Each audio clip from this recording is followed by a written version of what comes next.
This is the Alive Again podcast, a ministry of St. Anne Catholic Church in Richmond Hill, Georgia. On this podcast, you will find homilies and talks by Father David, our pastor, and guest homilies from visiting priests.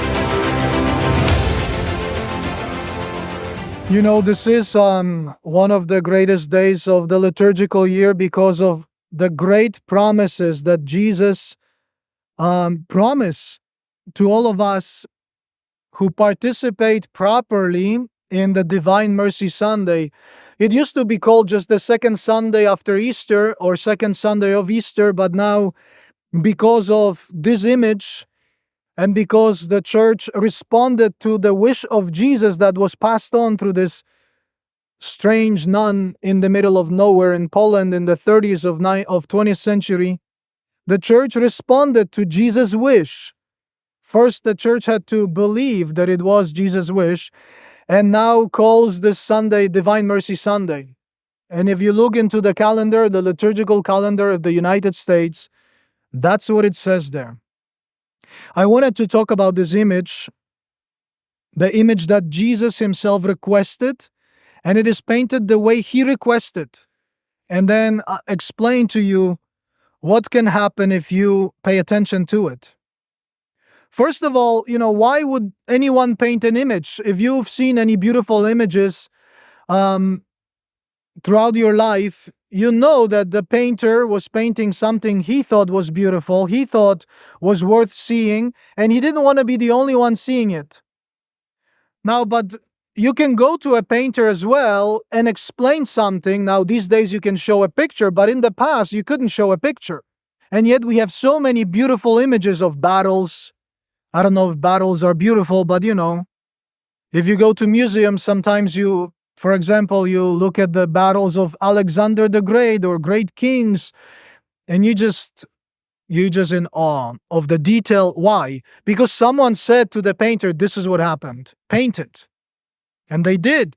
Faustina, the nun who had the vision of Jesus and then had to convince her confessor who couldn't listen to her because she was taking too long. And he was just getting angry because he was a busy man, he was a professor and he was a priest and he was busy, and she just kept coming and and that's why he said what? Write a diary. When you write the diary, you can just, write all of these things and I don't have to listen to it. So very human. So Faustina, she had to describe the image to the painter who was not even a believer. In fact, he was a member of Masonry. So way off when it comes to Christianity. But he was the painter who could pull it off. She described and she cried because she was emotional about it. She didn't like the face of Jesus at first because it was not beautiful enough. And for a guy, we don't know who is handsome or not. Just kind of, okay, there is a guy and then there is a woman, right? We can describe here. But that's how it was. He just couldn't comprehend. And so she didn't like the image at all at first. But Jesus explained to her, and I'll tell you what was important about the image. And she commissioned it, described the details, and it was painted. But before that happened, Faustina, who is she? Before she was known as Faustina, she was known as Helena, which is Helen. She was born in 1905 in Poland, but Poland at this point did not exist on the map of Europe because it had been partitioned. For 150 years, Poland only existed in the hearts and minds of Polish people. They were preserving the language even though it was illegal, and they were trying to remain Polish. And she was born into that reality. Now, it's important because when you read her diary, you're not going to see any complaints about the political situation of her time. In fact, when you read biographies of many saints, they may mention this is what was happening, communism, socialism, whatever, or Russification, Germanization. But they will not say, this man said this. They were not caught up with the political themes of their times. Now, we are very much caught up. I think we spend way too much time following what they say, especially since, it's enough to know in order to vote. It's our responsibility, it's our right. But to be so caught up, I bet you we spend way too much time wasting time that we could spend in working on our spiritual life, and that's what they did. Faustina doesn't mention the horrible situation in which Poland was during her life. In fact, she was 13. That's a teenager.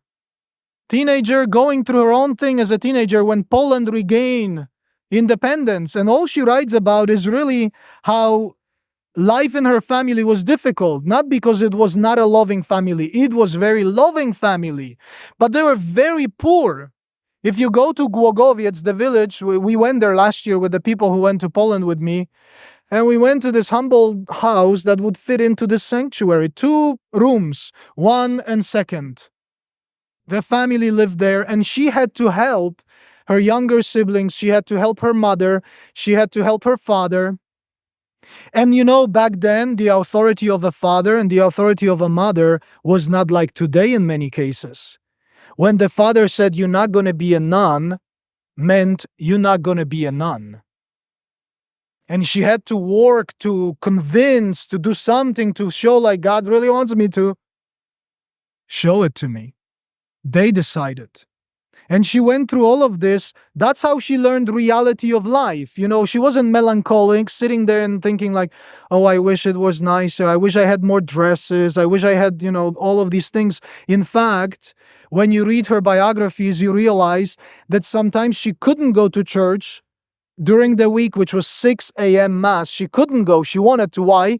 Because they didn't have enough elegant dresses, good enough to go to church. And the understanding was only the best for Mass, because it's before God.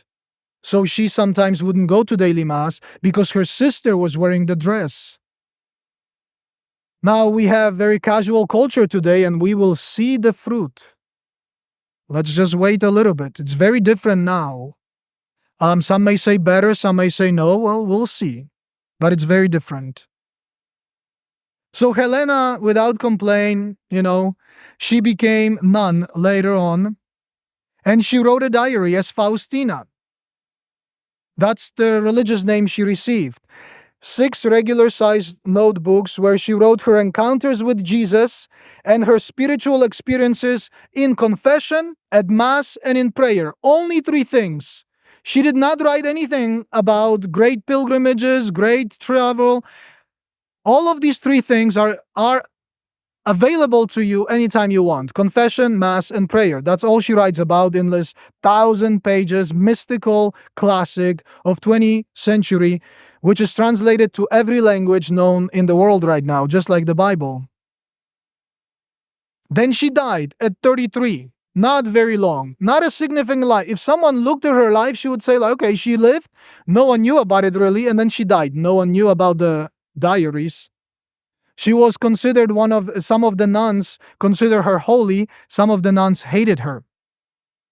They just wanted her to be gone. They called her a liar, that she was pretending to be sick, that she was pretending to be having visions of Jesus. She had a difficult life, but she had this very strong, courageous spirit and very sensitive to Jesus.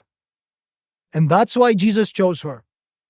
He chose her not because she was significant. He chose her because she was invisible for others, but he saw something special in her.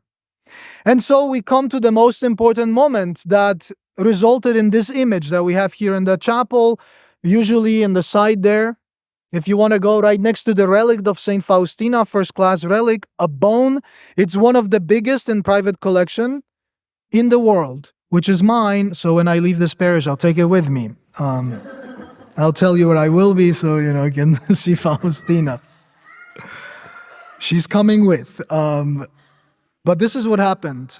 On February 22nd, 1931, it was a Sunday evening, and she says, and think about what I just read in the Gospels, how Jesus came into the room, and what did he say? And just think about 2,000 years later, Faustina in the middle of nowhere in an insignificant country, insignificant life, insignificant family. This is what happens. She writes, "In the evening, When I was in my cell, I saw the Lord, Jesus, clothed in a white garment.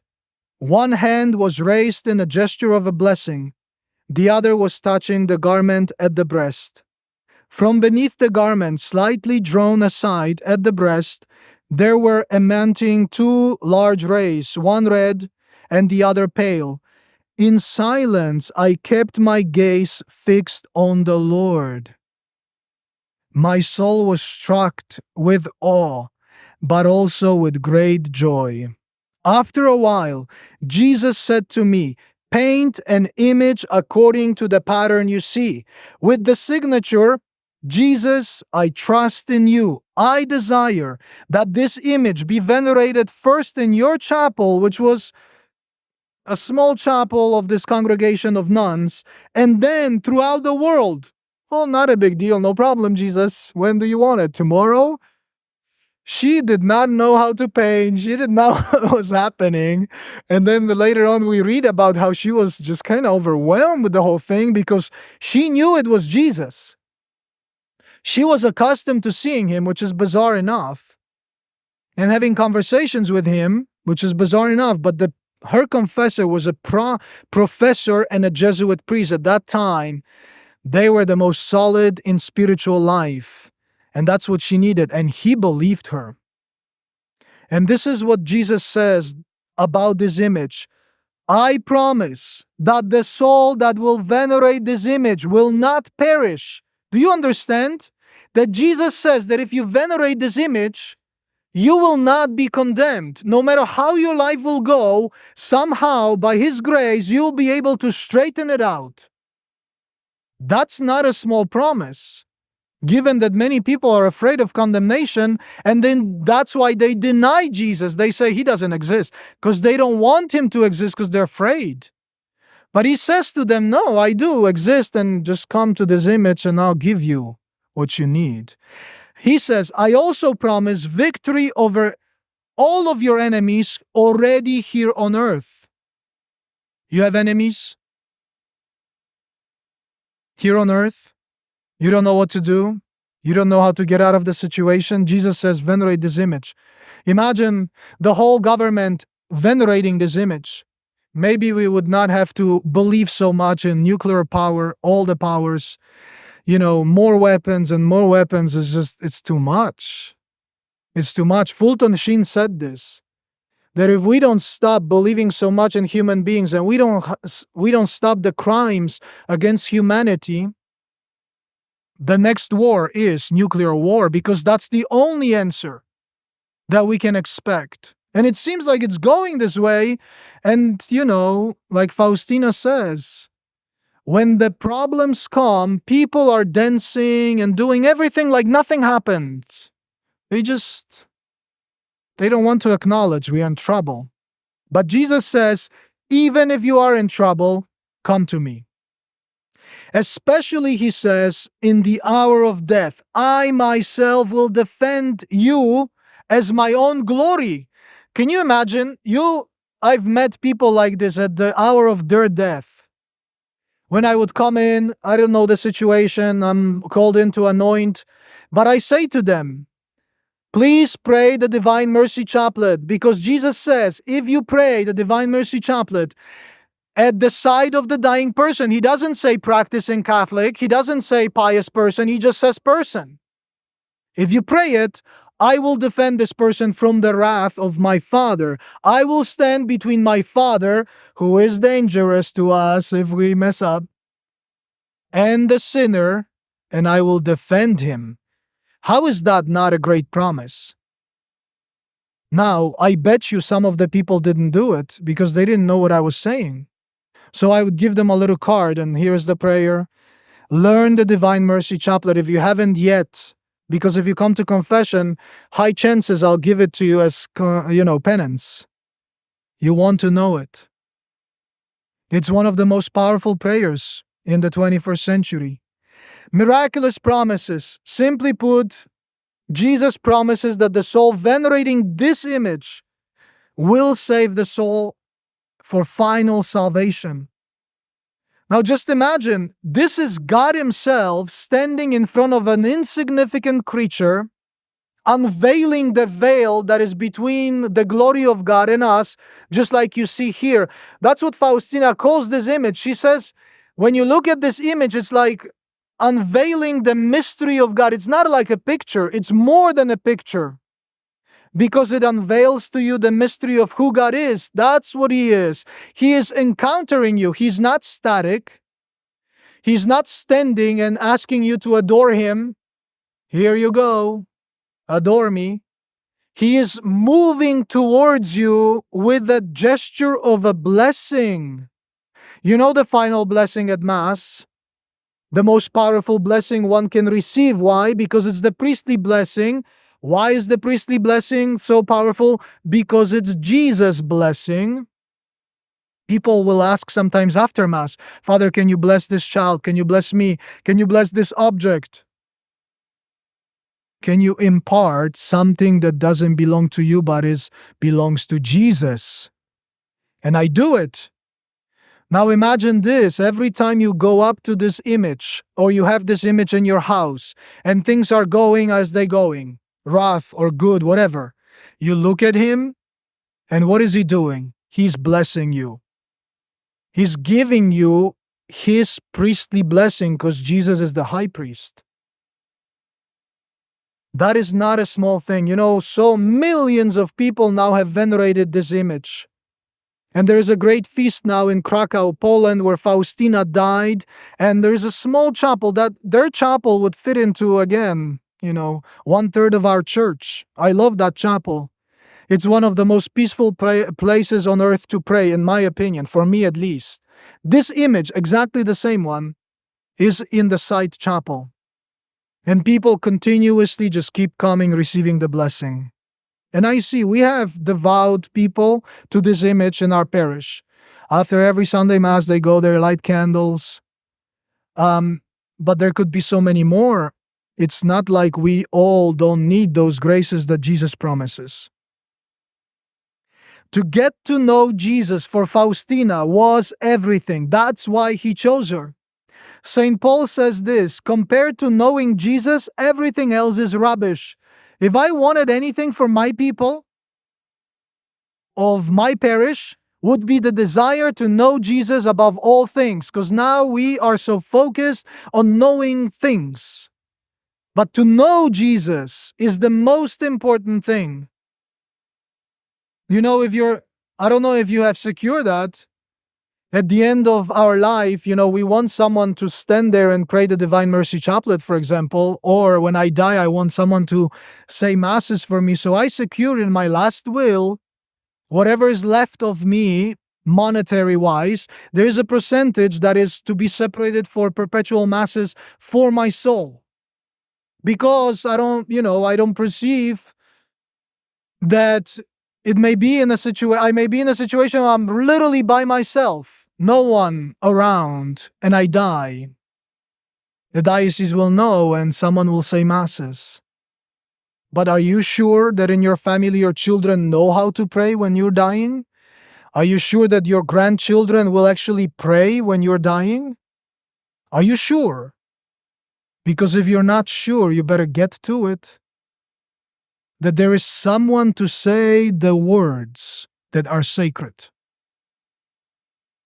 And that's what she's trying to teach us. St. Paul says, compared to knowing Jesus, everything else is rubbish. Because when we are dying, nothing matters. Nothing should matter because we cannot take anything from this world. Nothing except the soul. And everything that should matter is our relationship with Jesus. She writes later on, Jesus says, I desire that there be a feast of mercy. I want this image which you will paint with a brush to be solemnly blessed on the first Sunday after Easter. That's today.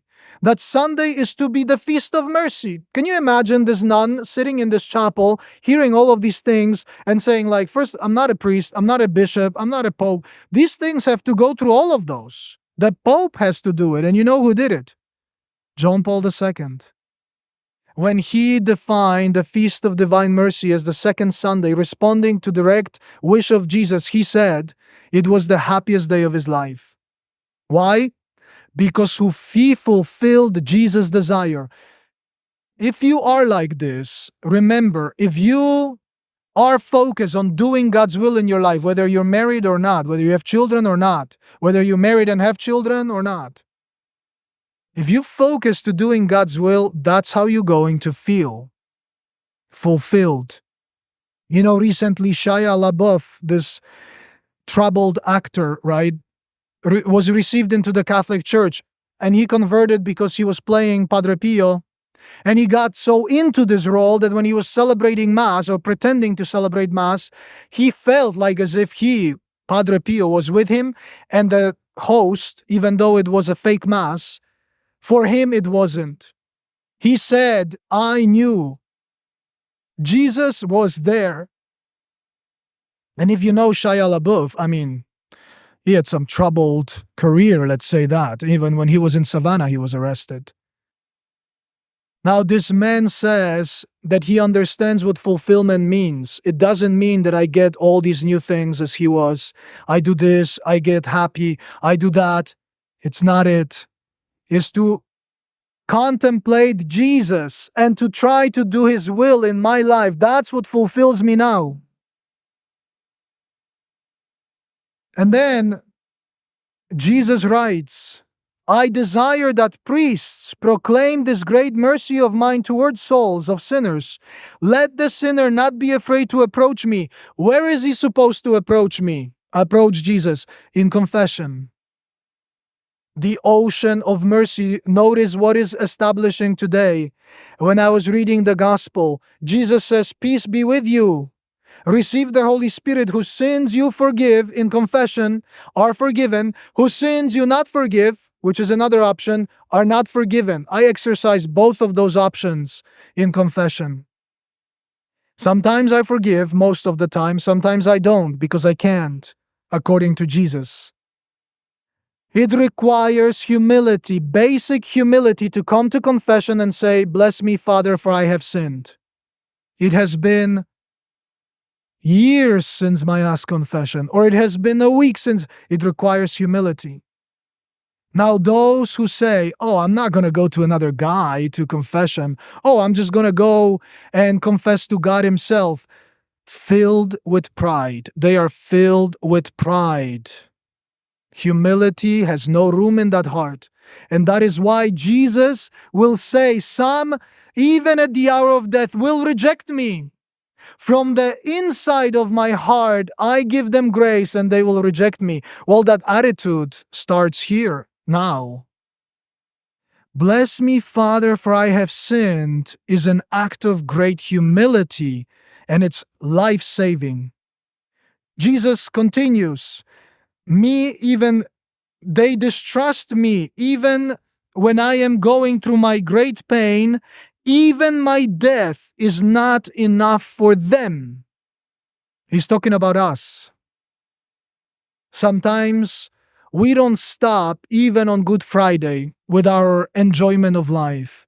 Sometimes there is nothing as sacred that will stop us. Sometimes the most sacred is not enough. And we know, we've all been there. That's what Jesus talks about. He doesn't want to be treated instrumentally. He wants to be treated with love, with respect, and with attention he deserves. And he's telling that Faustina because she's so sensitive towards him. Last thing, there are two versions of this image. Some people say one is better than the other. It isn't true. There is one version and the other. Jesus says this, not in the beauty of the color, nor of the brush lies the greatness of this image, but in my grace. There are many graces before this image.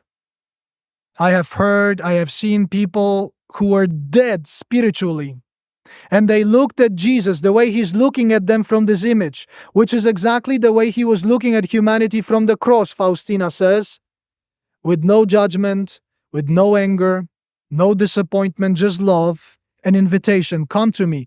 I will meet you where you are. I'm coming towards you. Whatever you are in life, whatever you're dealing with, I will meet you there, Jesus says, and I will bless you. But do you believe it?